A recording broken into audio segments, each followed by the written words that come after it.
High tech, low tech, or no tech. Through our hobbies and our passions, the geek comes out in us all. The world's of geekdom. I am a geek and I'm proud of it. Geeks. Geeks unite. Well, let's get those nerds! Nerds! No! Did you just call me a nerd? Not all geeks are nerds. Yeah. This is Geek Therapy Radio. What are we waiting for? And now your mental curator, Johnny Hamburger. Welcome to the 100th broadcast of Geek Therapy Radio. That sounds so cool to say. I'm your mental curator, Johnny Hamburger, as always, showing you around the museum of exhibits that exist in my mind, in our minds, because we are all geeks about something. I'm the curator. I show you to the different exhibits. I'm not an expert in any one exhibit, but it's all about showcasing and discussing many different facets of geekdom, whether it's crochet, croquet, building gaming PCs, working on classic cars, whatever your geek thing is. It can be anything. You can be an audiophile. You can like to build speakers yourself. I know a guy who builds Bluetooth speakers. And that's his geek thing. That's really cool. There's geeks about hiking and outdoor activities. That's what Geek Therapy Radio is all about, exploring all these different topics, you know, a lot of tech news, I'm not going to shy away from it. There's a lot of nostalgia here on Geek Therapy Radio. I was born in the early 80s, 1983, which makes me a millennial technically. The cutoff, by the way, for those of you who don't know, for millennials is 1982. So if you were born in 1982, you are a millennial. I bet you there's some people listening that didn't know that. Anyways, we're all geeks about something. There's a ton of different hobbies and passions that we all kind of have and we like to share with each other. So that's what I do here on Geek Therapy Radio, is explore all those different hobbies and passions in science and tech news and whatever else that we can geek out about here. And this is the 100th episode. Before I get any further, if you're listening to this as the podcast, the Geek Therapy Radio podcast, I highly suggest you subscribe to it in your favorite podcast player. Of course, we prefer the iHeartRadio app here at iHeartRadio, but you can also get on iTunes and Spreaker and Google Podcasts. I use the Pocket Cast app on Android, all over the place. You can ask Alexa to play it. Before I get any further, I said I have a big announcement. The title of this show, basically, if you're listening to the podcast, is that there's a major announcement. Now, I'll just say right now that the major announcement is not anything earth-shattering. It's not going to change your life. It's not even going to change my life too terribly, but it is very exciting. That announcement is: next weekend, Saturday, 10 p.m. on KPRC, Geek Therapy Radio is live. And then from then on, the last Saturday of each month, Geek Therapy Radio will be live. And you can call in, and we can finally, in real time, start sharing our geek things with the audience. The number to call, don't call right now, but next week, the number to call, 713-212-5950. So when I go live next week, you just dial 713-212-5950 at 10 p.m. Saturday nights here in KPRC, and we'll talk about your geek thing. I am so excited about that. I got the green light from the higher ups here at iHeart. And my plan is right now to do a live show at least once a month. Eventually I'll go to doing, almost everything live. As of right now, everything's pre-recorded, but starting next week and once a month, I want to do a live episode of Geek Therapy Radio. And to make it the easiest to remember, I plan on doing the live episode of Geek Therapy Radio the last Saturday of every month. All you need to know is that next Saturday from now, I will be live, and you can call 713-212-5950 to talk to me next Saturday. And month after that, I plan on doing a live show the last Saturday of every month. I hope that wasn't too confusing. Just remember, last Saturday of each month, Geek Therapy Radio is live, and dial the number. I know it sounds obnoxious, but I have to keep saying it. It's about saturation, 713-212-5950 at 10 p.m. the last Saturday of every month. And let's talk about your geek thing. I am so stoked because I think, well, no, there's no way I can know everyone's geek thing or know every single topic that's out there, know every single hobby that's out there. Try my best. I can't wait for people to call in and tell me that you build ships in bottles or something, or you draw paintings on grains of rice. I am so fascinated to hear about that. I'll use this as a reminder to tell you all that Geek Therapy Radio is not, by its nature, a political show. Now, if you call up and you want to talk about some sort of political subject that falls under the realm of geekdom, like, I don't know, Elon Musk does something controversial, or Amazon, bailing out of New York State or something like that, I'm not forbidding you at all, of course, to call if you want to talk about something like that, but Geek Therapy Radio is designed to be the oasis from the politics. There's enough politics on radio, and I have nothing against it, obviously. But I would rather, Republican or Democrat. We all love Star Wars and Star Trek and remote control cars and gaming PCs and old computers and all sorts of stuff. So I kind of want to keep it focused on that. But again, if you want to call and talk about something political, I'm not straying away from it. I'm just not going to stick my neck out too far on those issues. Or maybe I might, there might be one or two times where I can't abide and I need to get something off my chest, but I always try to do it in a fair way. And like you don't hear on many political talk shows, I'm going to make massive disclaimers that what I say is only my opinion, is only editorializing, and is only commentary. Because guess what? Commentary is not news. A lot of people say that I get my news from The Daily Show, or I get my news from Rush Limbaugh. That's not news. That's their opinions about the news. So if I give my political opinion at all on Geek Therapy Radio, I'm going to be making massive disclaimers so as a service to you, the listener, to know that it's just an opinion.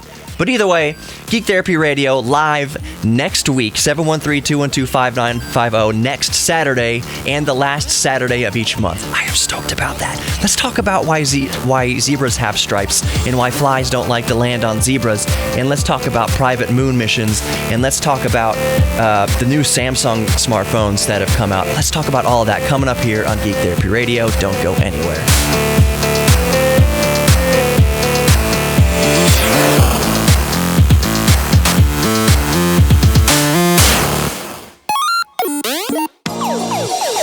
Welcome back to Geek Therapy Radio. I'm your mental curator, Johnny Hemberger. One more reminder that next week the show is live.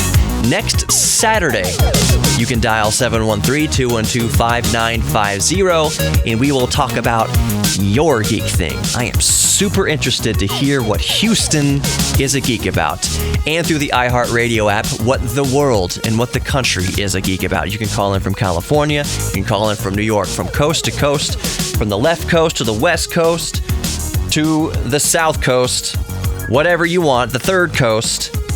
You can talk about your geek thing. I'm super stoked about it. If you call from California, maybe you're a geek about surfing. You're a surfer and you love surfing. You can tell us where the best spots are. Although you might be the type of surfer to keep the best spots hidden and to yourself. Keep on the down low about the best surf spots around SoCal. I understand that. But if you want to just share your love for surfing, yeah, call me up. Let's talk about it. If you're from the East and you really like East Coast stuff, you can call Geek Therapy Radio. I don't know.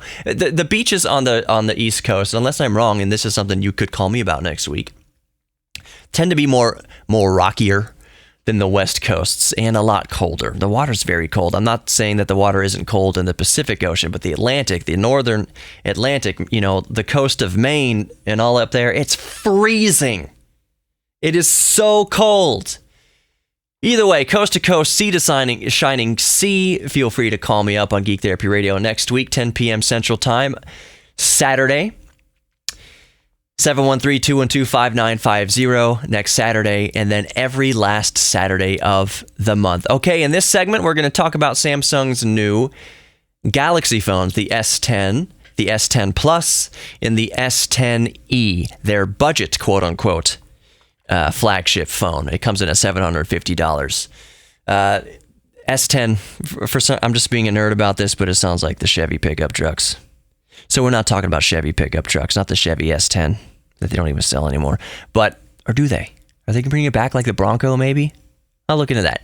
But no, they're Samsung Galaxy flagship phones. We'll talk about that in a moment here. But I first wanted to bring up a fascinating article I read that basically is studying why zebras have stripes. One of the reasons that they have stripes is that it turns out horseflies do not land on zebras, or a dramatically less amount of horseflies land on zebras and bite zebras. And they have determined that it is in fact due to their stripes. In the experiment, they did experiment with actual zebras. They noticed with actual zebras that horseflies and other flies don't seem to land on the zebras as much as their other horse counterparts. So in the experiment, they lined up a bunch of horses, or maybe not a bunch of horses, but they used a few horses and they put coats on the horses, solid colored coats and zebra striped coats. What they found is that the solid color coats, the horseflies landed on the horses just as usual, no change.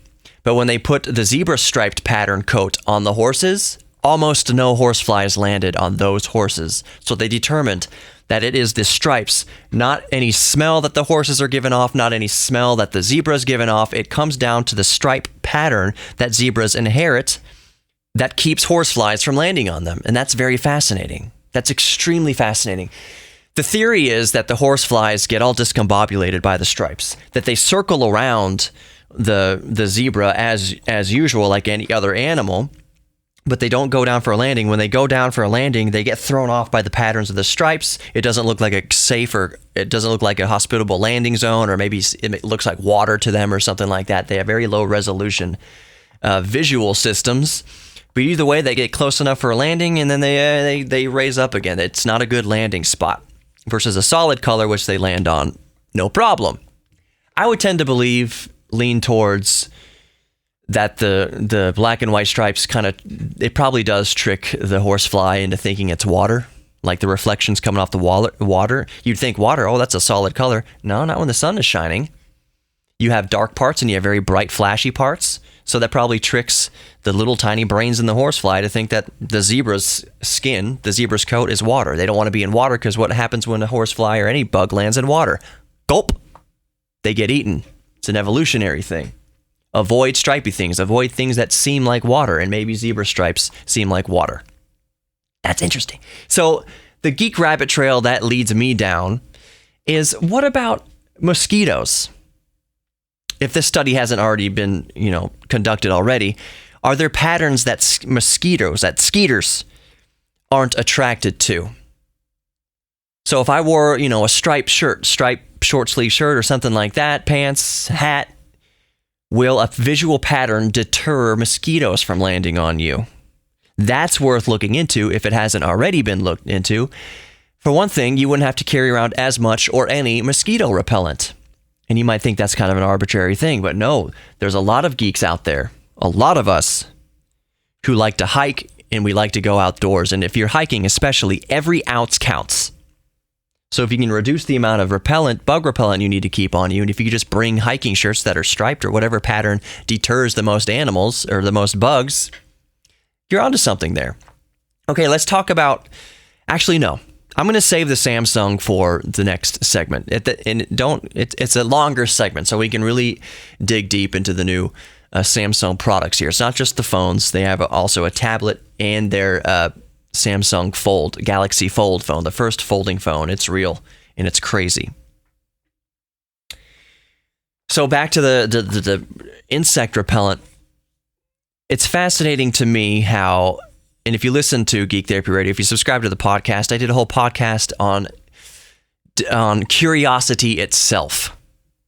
That a German company has begun studies for the past few years to try to quantify an individual's curiosity on a scale.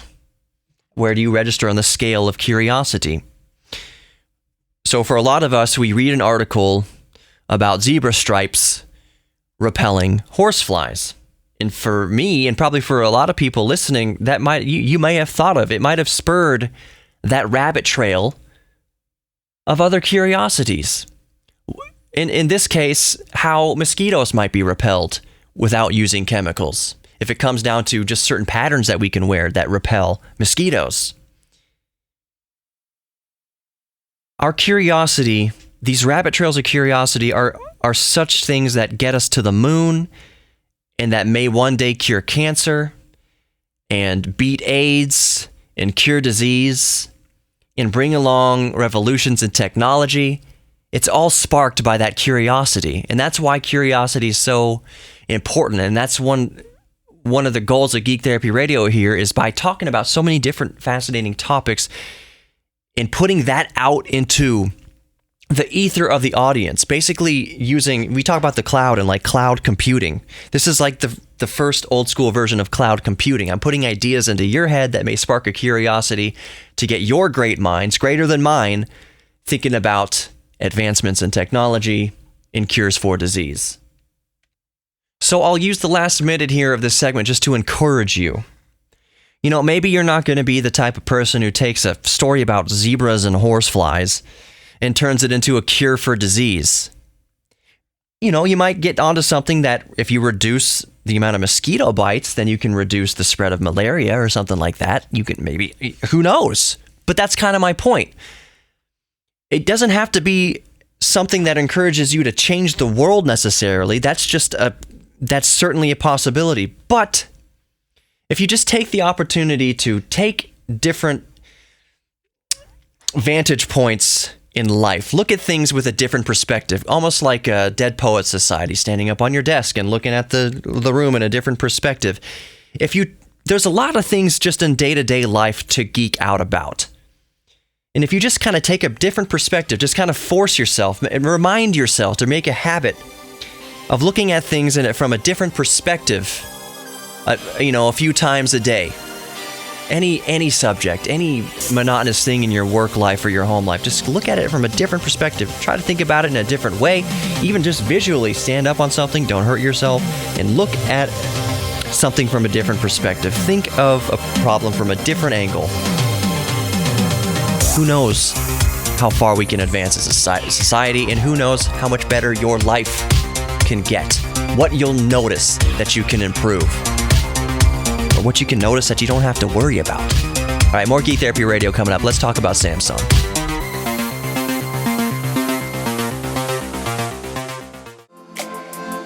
Welcome back to this 100th broadcast of Geek Therapy Radio. I am your mental curator, Johnny Hemberger, and in this segment, we are going to talk about the new devices from Amazon. You can get anything on Amazon. The new devices from Samsung. Their new S10 model of flagship phones. Their foldable Galaxy phone.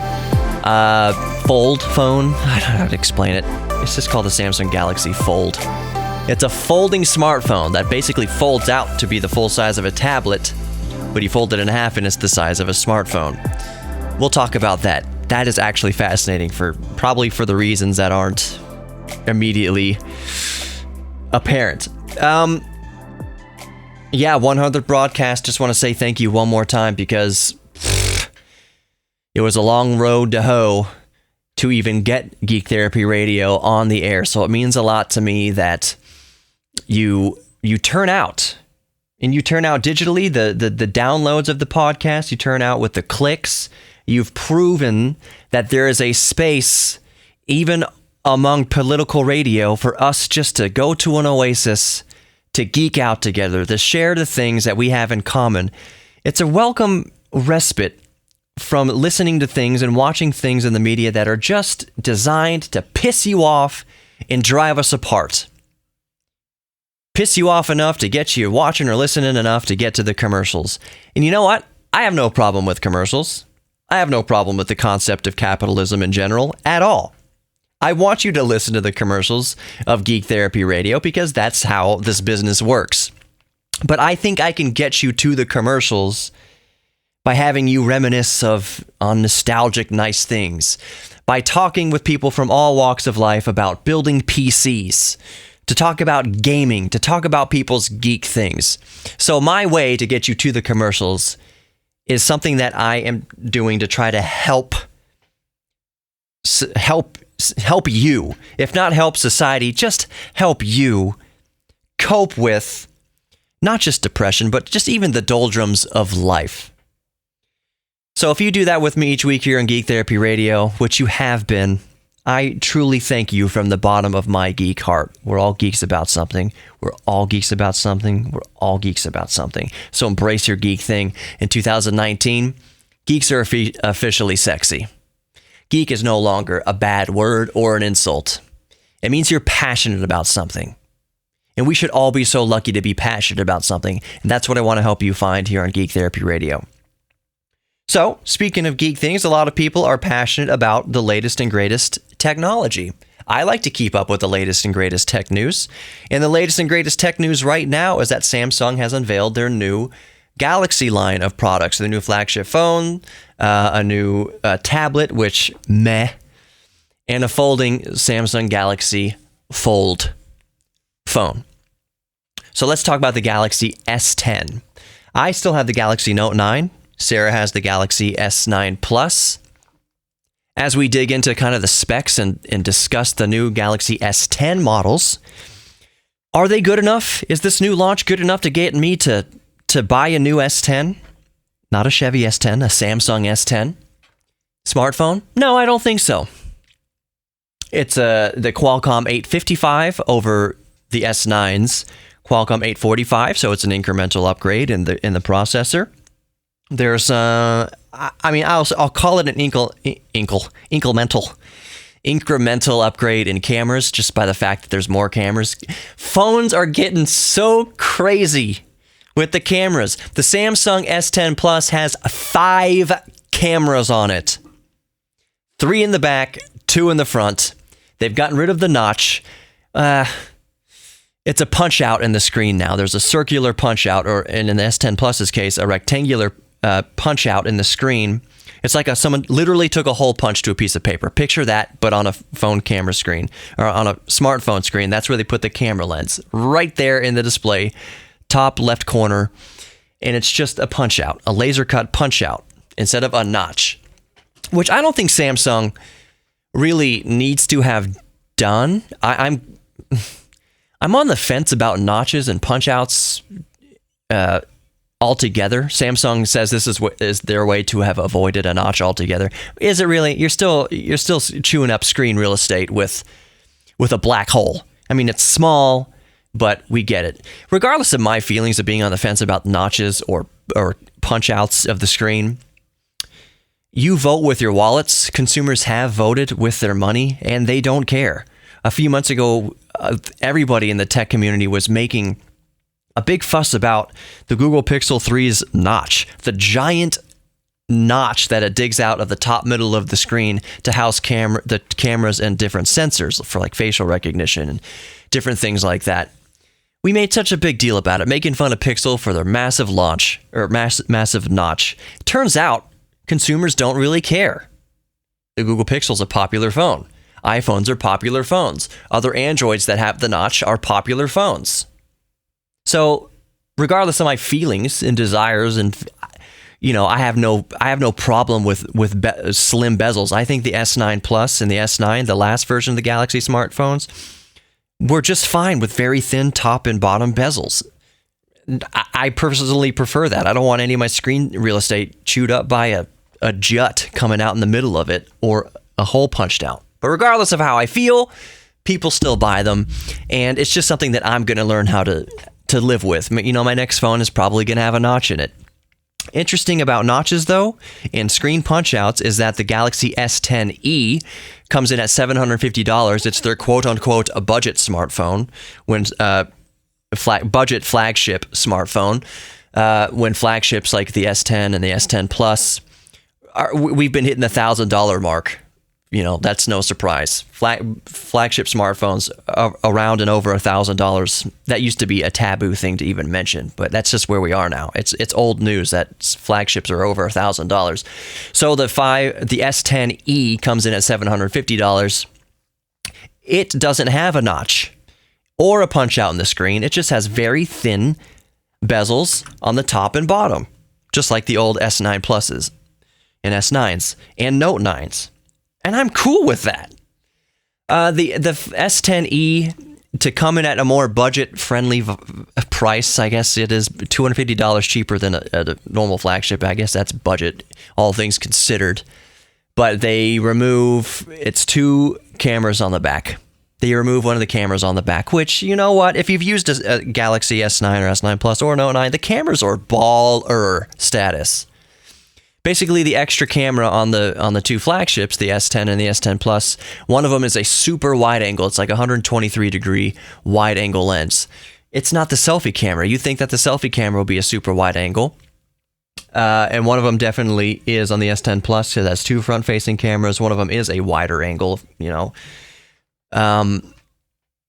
But yeah, the budget option doesn't have a notch. It has less cameras. Same processor. I believe it's the same processor, the Snapdragon 855. And I think it's a good bet. If I was in the market for, I would have no qualms using a Galaxy S10e. The screen is still great. The screen is still higher resolution than the iPhone XR.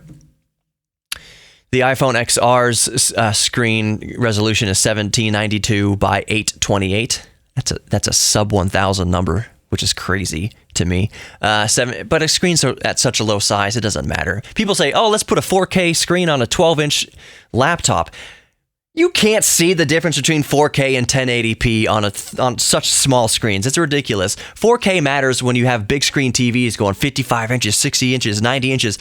A 90-inch 4K TV versus a 90-inch 1080p TV, that makes a difference. You can see the pixels at 1080p when your image is 90 inches across. When you're looking at smartphones, they are big screens for smartphones, but you cannot tell a difference in the resolution down to that size when we're already at such high resolutions. So the iPhone XR is at 1792 by 828, and the Galaxy S10e is at 2280 by 1080. So higher resolution than the XR. And to boot, the S10 and the S10 Plus, those screens come in at 2960 by 1440. No real surprise there. All right, so let's move on to screen sizes. The S10 Plus is at 6.4 inches. The S10 is at 6.1 inches. And the S10e is at 5.8 inches.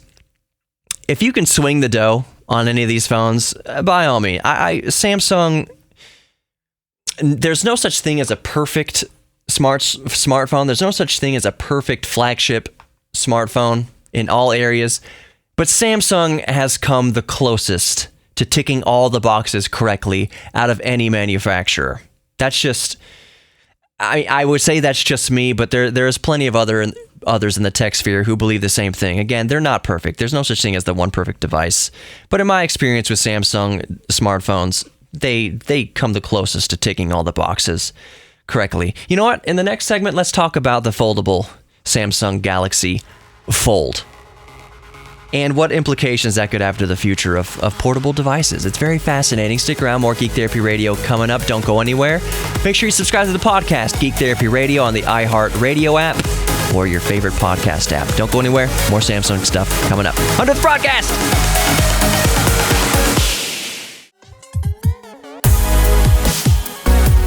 Welcome back to the 100th broadcast of Geek Therapy Radio. I am your mental curator, Johnny Hemberger.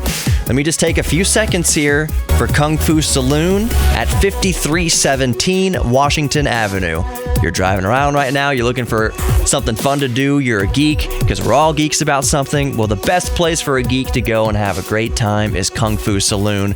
It's a bar and an arcade. A barcade. I like to think of it as a bar inside of an arcade. They've got Street Fighter 2, they've got skee-ball, they've got a bunch of other arcade machines, they've got karaoke, great food, great drinks. It's the best place for a sexy geek to hang out on a Saturday night or any night. Kung Fu Saloon, 5317 Washington Avenue. That's Kung Fu Saloon, 5317 Washington Avenue. Okay, the Samsung Galaxy Fold. I am quite excited about this for a few reasons, but there's one aspect of it that just makes my jaw drop. That gives me a lump in my throat even, and I'll just get that out of the way right here up front. It comes out April 26th, so that's neat. But what makes my heart skip a beat is that the starting price is $1,980. That's right, the starting price is $2,000 if you want to get your hands on the first folding Samsung smartphone. So it goes without saying that the first Samsung folding phone is a niche product. Now, my main concern before the Galaxy Fold came out is that, okay, is this just going to be a proof of concept here? I mean, and we know it's going to be a proof of concept. This is the first iteration of what it could be a revolutionizing product category in the market. But I was worried, okay, are they just going to slap an underpowered processor in there, small battery, crappy cameras? Is it otherwise going to be a crappy hardware just packaged in a new revolutionary design? No, that's not the case. It is absolutely bleeding edge technology all across the board, up to and including the storage options. First of all, it's going to come with 512 gigabytes, but the SD card storage is going to be twice as fast. What is it, UHS? Why am I blanking out? UHS 3.0? Am I blanking out on the nomenclature there? Either way, it's not going to use the same speed of SD cards that we're used to now. Not even on the S10 Plus. It's going to be faster in all regards than the S10 Plus, and it's even going to come with, which makes no sense to me, 12 gigabytes of RAM on a smartphone. You know what's crazy? I've got an old Android smartphone at home that doesn't have 12 gigabytes of disk space. It doesn't have 12 gigabytes of storage. It has 8 gigabytes of storage and like 512 megabytes of RAM.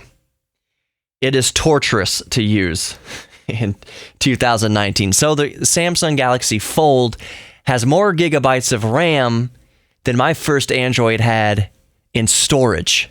That's nuts. But let's talk about the screen. Let's talk about, the screen. I mean, the screen is what it's all about, and how many screens there are. There are 2 screens. There's a smaller screen on the outside when the device is folded. It, for all intents and purposes, looks and functions like a normal smartphone. You just manipulate the screen on front as you would any other smartphone. But when you unfold the device, you are greeted with a 7.3-inch screen.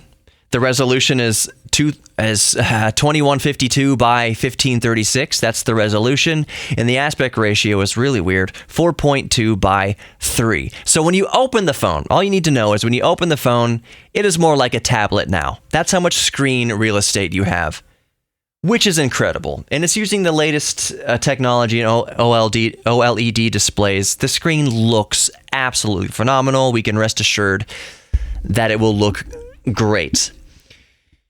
One neat thing about this is you might be thinking, okay, well, what if I'm using Google Maps? What if I have it folded? It's just operating like a normal smartphone and I'm looking at Google Maps, or someone sends me an address in a text message and I click on it and I'm looking at it there on the front screen. It's all about app continuity. So what this allows you to do is you have, for instance, you open the Google Maps on the front screen, you're looking at it. When you open the device and unfold it, there is the Google Maps in full 7.3-inch glory on the big unfolded screen. I've seen the product demo. I've seen the product announcement here from Samsung. I've watched it. I highly suggest you watch it too. Just Google Samsung Galaxy Fold, or just type that into YouTube.